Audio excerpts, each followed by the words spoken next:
అనంత్ అంబానీ వివాహ వేడుకల్లో అనంత్ అంబానీ మాట్లాడుతూ నా జీవితం పూల పాన్పేమీ కాదు, చిన్నతనంలో నేను ఎన్నో రకాల ఆరోగ్య సమస్యలతో ఇబ్బంది పడ్డాను అంటూ కూడా చెప్పిన నేపథ్యంలో అసలు అనంత్ అంబానీకి ఉన్నటువంటి ఆరోగ్య సమస్యలు ఏంటి అనే విషయాలకు సంబంధించి మనతో మాట్లాడేందుకు ప్రముఖ సామాజికవేత్త, ప్రముఖ రాజకీయ విశ్లేషకులు కృష్ణకుమారి గారు మనతో ఉన్నారు. మేడంతో మాట్లాడదాం. మేడం నమస్తే. నమస్తే మేడం, అనంత్ అంబానీ వివాహ వేడుకల్లో అనంత్ అంబానీ ఏం మాట్లాడుతూ నా జీవితం పూల పాన్పేమీ కాదు, చిన్నతనంలో నేను ఎన్నో అనారోగ్య సమస్యలతో ఇబ్బంది పడ్డాను అంటూ కూడా ఆయన చెప్పుకుంటూ వచ్చారు. మేడం, అసలు ఆయనకున్న అనారోగ్య సమస్యలు ఏంటి అంటే ఏం చెప్తారు మేడం? అతను చాలా చిన్నతనంలో ఆస్మాతోటి బాధపడ్డాడు. అయితే దానికి స్టెరాయిడ్స్ వాడటం వల్ల టైప్ 2 డయాబెటీస్ వచ్చింది. టైప్ 1 టైప్ 2 అని వాళ్ళ అమ్మ ట్వీట్ చేసింది, నీతా అంబానీ. ఏంటి అంటే నిశ్చితార్థ వేడుకల గురించి ఇంతకుముందు సోషల్ మీడియాలో ఆ అబ్బాయి చాలా లావుగా ఉన్నాడని, ఆ అమ్మాయి చాలా కుందన బొమ్మలా ఉందని, ఇలా రకరకాల మాటలు వచ్చేసరికి మీకేం తెలుసు మా అబ్బాయి కష్టాలు, మా అబ్బాయి అనారోగ్యం గురించి మీకు తెలియదు కదా, అది ఇది అని చెప్పి ఆవిడ ఒక తల్లిగా ఆవిడ చాలా బాధపడింది. బాధపడిన తర్వాత నిజమే కదా, తల్లి పిల్లల గురించి తల్లి బాధపడినట్లుగా వేరే వాళ్ళు ఎందుకు బాధపడతారు, అందుకని చెప్పి నిజమే కదా అని చాలా బాధ అనిపించింది. అయితే ఇప్పుడు ఈ వివాహ వేడుకల్లో మరి దాదాపు 2000 కోట్లు ఖర్చు అంటున్నారు. దేశ విదేశాల నుంచి అతిథులు వచ్చారు. మన దేశం నుంచి కూడా చాలామంది సినిమా స్టార్స్ వాళ్ళు వీళ్ళు చాలామంది వచ్చారు. రాజకీయ ప్రముఖులు వచ్చారు. రకరకాల ఒక పెద్ద తిరణాలు నడిచిందనే చెప్పుకోవచ్చు జామ్నగర్లో. ఆ జామ్నగర్లో ఆ తిరణాలు జరగడం వెనకమాల కూడా ఒక వ్యూహం ఉంది. ఓకే, ఏంటి మేడం? జామ్నగర్లో జరపటం వెనకమాల ఏంటంటే, ఇప్పుడు మనకి ప్రవాసాంధ్రులు ఉన్నారనుకోండి, మన ఊరు నుంచి అమెరికానో లండనో ఎక్కడికో వెళ్ళి ఉన్నారనుకోండి, వాళ్ళు ఏమైనా వేడుకలు చేసుకునేటప్పుడు భారతదేశం వచ్చి వాళ్ళ సొంత ఊర్లో వేడుకలు చేసుకుంటారు. అవును, చాలా ఇష్టంగా చేస్తారు కొంతమంది, చాలా ఆడంబరంగా చేస్తారు కొంతమంది. అంటే ఈ వేడుకలు అనేవి ఏమిటి అంటే వాళ్ళ ఆర్థిక స్థాయిని తెలియజేసే ఒక వేదిక. ఇప్పుడు కూటికి గతి లేనోడు 1,00,000 రూపాయలు పెట్టి ఫంక్షన్ అయితే చేయలేడు కదా. అట్లాగే వాళ్ళ స్థాయి పెరిగింది అనేది ప్రపంచానికి తెలియాలి. ఇవాళ మనుషులు ఏంటి, డబ్బు సంపాదించారు అని తెలియాలి అంటే దాన్ని ఖర్చు పెట్టాలి. అవును. అయితే అసలు డబ్బు ఎందుకు సంపాదిస్తారు, ఇట్లా ఖర్చు పెట్టడం కోసం డబ్బులు సంపాదించడం ఎందుకు అనే ప్రశ్న వస్తుంది నా బొట్టోళ్ళకి మీ బొట్టోళ్ళకి.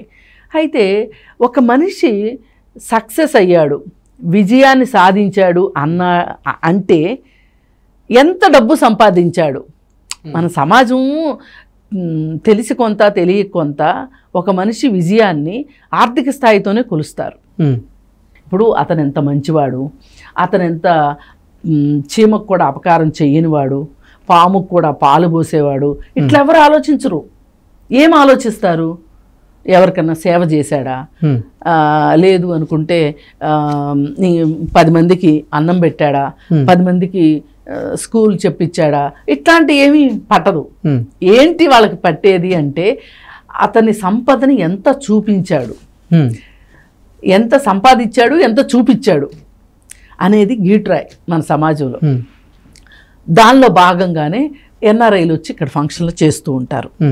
సరే, కొంతమంది నిజంగా ప్రేమతో కూడా చేసేవాళ్ళు ఉంటారు, వాళ్ళకి ఏమీ లాభాపేక్ష ఉండదు. మనం కూడా చాలా ఆ వ్యక్తులను బట్టి మనం ఆలోచిస్తాం, మనం కూడా సంతోషంగా పాల్గొనాలా లేదా అనేది మనం మనస్ఫూర్తిగా ఎంత దూరమైనా వెళ్తాము, ఫంక్షన్లో పాల్గొంటాం. అయితే ఇప్పుడు ఈ గుజరాతీ కుటుంబం కదా ఇది, అంబానీ కుటుంబము, వీళ్ళు అదే ప్రదేశంలో అదే గుజరాత్లో వాళ్ళ నాన్న ఒక బట్టల మిల్లులో పనిచేసిన కార్మికుడు. ఆ తర్వాత వ్యాపారిగా ఎదిగి ఎదిగి ఎదిగి అంచెలంచెలుగా ఒక పెద్ద సామ్రాజ్యాన్ని ధీరుభాయ్ అంబానీ సంపాదించాడు. అప్పటి వరకు ఉన్న సాంప్రదాయక వ్యాపారవేత్తలు అందరినీ నెట్టేసేసి ముందుకెళ్ళాడు. ముందుకెళ్ళి ఆ సందర్భంలో ఆయన ఎన్నో తప్పొప్పులు చేశాడు, ఎన్నో ఒడిదుడుకులు పడ్డాడు, లెక్కకు మించి ఏమంటారు కొంచెం తలకిందులు వ్యవహారాలు చేశాడు అని అందరికీ తెలుసు. అయినప్పటికీ కొడుకులు ఇద్దరికి సమానంగా పంచి ఆ ఆస్తి పంచి ఇచ్చాడు. అయితే వాళ్ళల్లో ఈ పెద్దతను ముఖేష్ అంబానీ. ముఖేష్ అంబానీ గురించి ఇవాళ ఏమి స్పెషల్గా చెప్పుకోవక్కర్లా, అతని ఆర్థిక సామ్రాజ్యాలే చెప్తాయి. అతను ఏ పార్టీ అధికారంలో ఉంటే ఆ పార్టీతో బాగుంటా, ఆ పార్టీ నుంచి కాంట్రాక్టులు తీసుకుంటా, సహజ వనరుల్ని ఒక రకంగా ప్రజల డబ్బుని కొల్లగొట్టడంలో ఈ భారతదేశంలో అంబానీకి, ముఖేష్ అంబానీకి ఇంకెవరు సాటరేరు.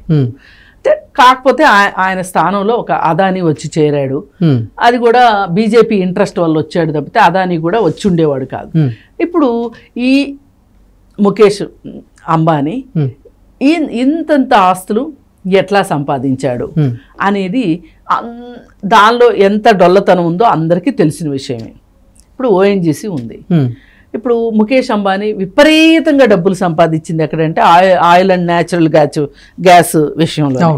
అయితే ఈయన ఏం చేసేవాడు అంటే, అది ధీరుభాయ్ అంబానీ దగ్గర నుంచి ఉంది ఈ వాళ్ళకున్న చరిత్ర అదే.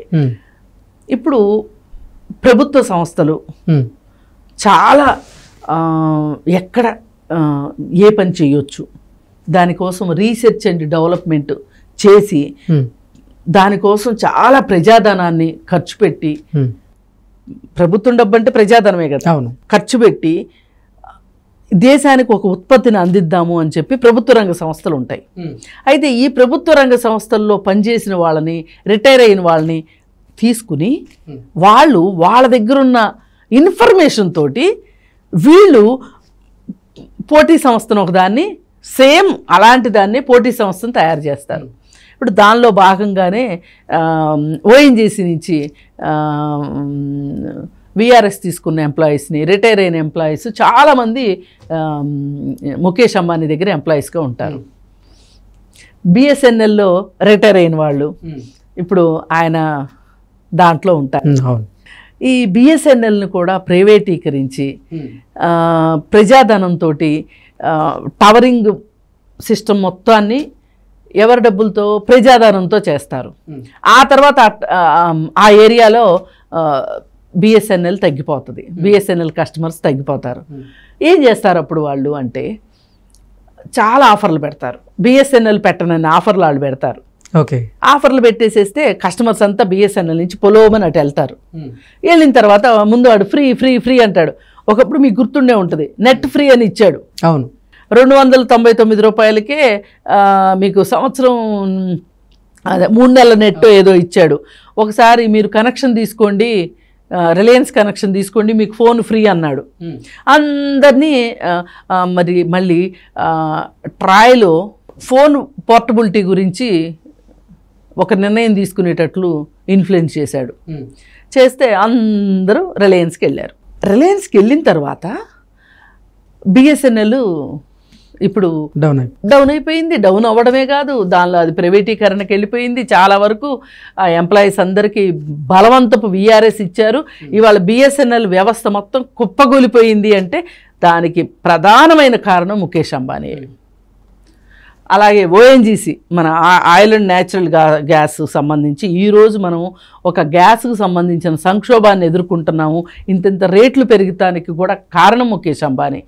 నేను ఈ 2 రంగాల గురించి చెప్పాను. ఇంకా పోతే బ్యాంకింగా లేకపోతే ఇంకోట అసలు వాళ్ళు కాళ్ళు ఏళ్ళు పెట్టని సంస్థలే లేవు.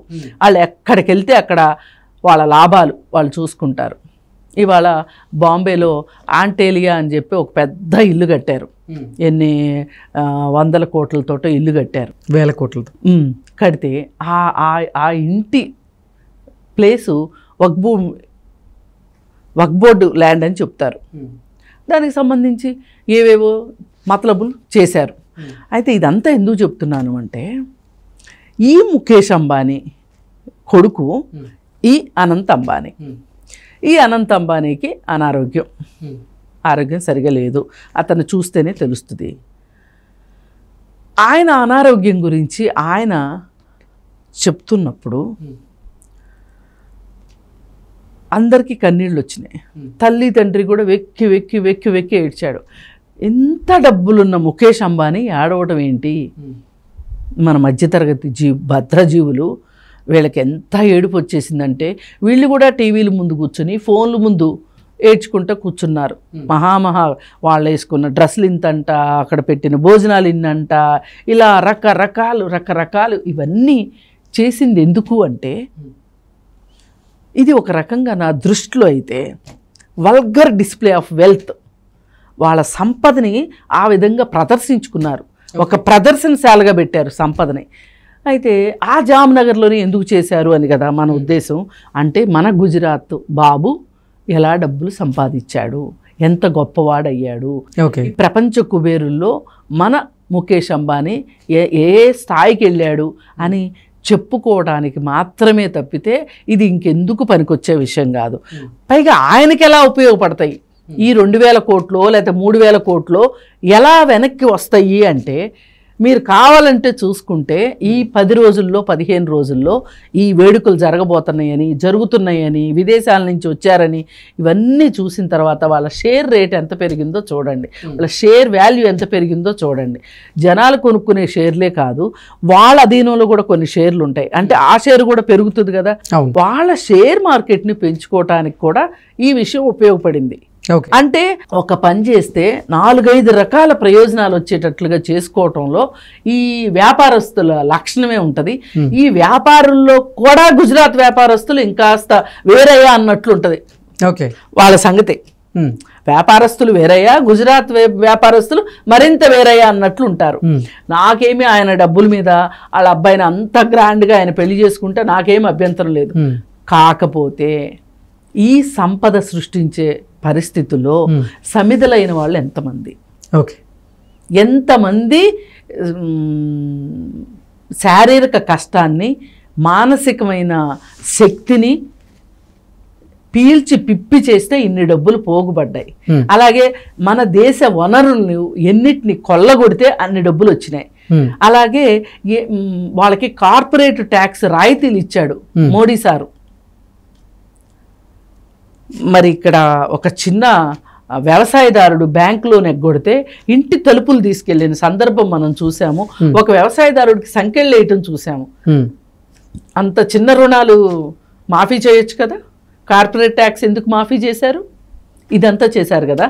ఇవన్నీ జరిగిన తర్వాత వాళ్ళ అబ్బాయి ఏడిస్తే అందరూ వెక్కి వెక్కి ఏడ్చారు. మరి ఆరోగ్య సమస్యల గురించి ఇంత బాధ ఉన్నవాళ్ళు, ఇంత బాధపడుతున్న వాళ్ళు, మా జీవితాలు ఏం పూలపాన్పులు కాదు, నేను ఎన్నో కష్టాలు పడ్డాను అని ఆ పిల్లవాడు ఎక్కి ఎక్కి ఏడుస్తుంటే ఆ బాధలో నాకు కూడా కొంచెం బాధని, నేను కూడా బాధను పంచుకుంటా. కానీ ఇంత ఖర్చు పెట్టే బదులు ఈ 2000 కోట్లో 3000 కోట్లో ఖర్చు పెట్టే బదులు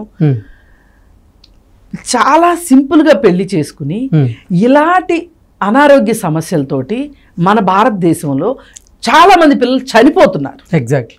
పోషకాహార లేమితోనా, లేకపోతే అంగవైకల్యంతోనా, లేకపోతే చిన్నపిల్లలు క్యాన్సర్ బారిపడా, లేకపోతే ఇట్లా రకరకాల విషయాల్లో బాధపడుతున్న చిన్నపిల్లలు చాలామంది ఉన్నారు. లేదు అనుకుంటే ఈ టైప్ 1 మధుమేహం, పుట్టుకతోనే మధుమేహం వచ్చే పిల్లల, ఇట్లాంటి పిల్లలు, పుట్టుకతోనే మోగా చెవిటి పిల్లలు, అంధత్వం ఉన్న పిల్లలు, ఇట్లా రకరకాలు. నేను పెద్దవాళ్ళ జబ్బుల గురించి మాట్లాడట్లే, పిల్లల జబ్బుల గురించే మాట్లాడుతున్నా. మరి ఇంత మంది మన దేశంలో హాస్పిటల్ అంటే తెలియని వాళ్ళు ఉన్నారు ఈ రోజుకి. అంటే వెళ్ళడానికి ఎఫర్ట్ చేయలేని వాళ్ళు ఉన్నారు. పైగా మనకు తీసిన సెన్సెస్లో వచ్చేది ఏంటి అంటే, ఆరోగ్యం కోసం ఆస్తులు అమ్ముతున్న వాళ్ళు, ఎవరైతే ఆస్తులు అమ్ముకుంటారో ఆస్తులు అమ్మటానికి 50% అనారోగ్య సమస్యలే అని. అంటే ఇప్పుడు ఈ కార్పొరేట్ హాస్పిటల్స్ వచ్చాక బిల్లులు కట్టుకోలేక, ఇన్సూరెన్స్ కట్టుకోవాలన్నంత తెలివితేటలు లేక, ఇన్సూరెన్స్ కట్టుకునే డబ్బులు లేక వ్యాధుల బారిన పడితే హాస్పిటల్కి వెళ్తే ఆస్తులు అమ్ముకుంటున్న వాళ్ళు ఉన్నారు ఇవాళ. మరి ఇలాంటి వాళ్ళకి ఏదన్నా చేసే పని కదా. ఆయన ఆహా ఓహో అని చెప్పి ఆయన ఒక జంతు ప్రదర్శనశాల అంటే జంతువుల జూ ఏర్పాటు చేశాడని ఇవన్నీ చెప్తున్నారు. అవన్నీ కూడా మంచి విషయాలు, నేనేం కాదనట్లా. ఆ ఏనుగులకు పెడుతున్న న్యూట్రిషియస్ ఫుడ్ గురించి ఒక జర్నలిస్ట్ వెళ్ళి ఇంటర్వ్యూ చేస్తే ఆ న్యూట్రిషియస్ ఫుడ్ చూస్తే అనిపించింది, ఒకప్పుడు డబ్బులున్న వాళ్ళు ఇంట్లో కుక్కగా పుడితే బాగుండు అనుకునేవాళ్ళు, కానీ నాకు ఇప్పుడు ఏమనిపించిందంటే అనంత్ అంబానీ ఫారెస్ట్లో ఏనుగుగా పుడితే బాగుండు అనిపించింది.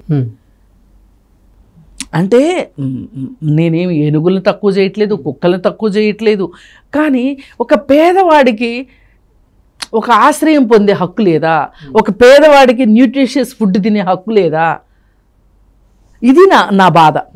అందుకని ఆయనకి డబ్బులు ఉన్నాయి కాబట్టి బాధల్లో నుంచి కూడా బయటపడటానికి ఏదో ఒక అవకాశం ఉంది ఆయనకి. బాధలు ఉన్నప్పటికీ బాధల్లోంచి బయటపడడానికి అవకాశం లేని ప్రజలు ఉన్నారు ఈ దేశంలో. ఈ ప్రజలు ఇలా ఎందుకుంటున్నారంటే ఈ డబ్బులున్న వాళ్ళ వల్లే ఉంటున్నారు. కాబట్టి మీరు పక్కన డబ్బులు సంపాదించుకుంటూ కూడా మేమేదో కష్టాల్లో ఉన్నాము, ఇప్పుడు ఇంత పెళ్లి జరుగుతుంటే అందరూ మాకు బడి ఎక్కడన్నా ఏడుస్తున్నారేమో, ఏడవకుండా ఉండటం కోసం మేము ఇన్ని కష్టాలు పడుతున్నాము అని ఒక దిష్టి గుమ్మడికాయ తీసేసినట్టుంది తప్పితే నాకు వేరేగా అనిపించట్లేదు. ఎందుకంటే ఆ బాధ నుంచి ఎప్పుడైనా ఎవరైనా బాధపడితే బాధ నుంచి ఒక మార్పు రావాలి, ఒక ఆలోచన రావాలి, ఒక మంచి జరగాలి సమాజానికి. జరగనప్పుడు ఎందుకంటే ఎవరికి ఆస్తి వచ్చినా సరే అది సమాజానికి సంబంధించిన ఆస్తే, పేరుకి మీది నాది అయ్యి ఉండొచ్చు, కానీ అది చివరికి ఉపయోగపడాల్సిన సమాజానికే అనే ఒక ఆలోచన విధానం లేకపోతే ఇలా పోగేసుకుంటూ ఉంటారు సంపదని. సరే పోగేసుకోండి, పోగేసుకున్న పంచిపెట్టే వాళ్ళు ఎంతమంది లేరు? ఇప్పుడు టాటాస్ ఉన్నారు, బిర్లాస్ ఉన్నారు.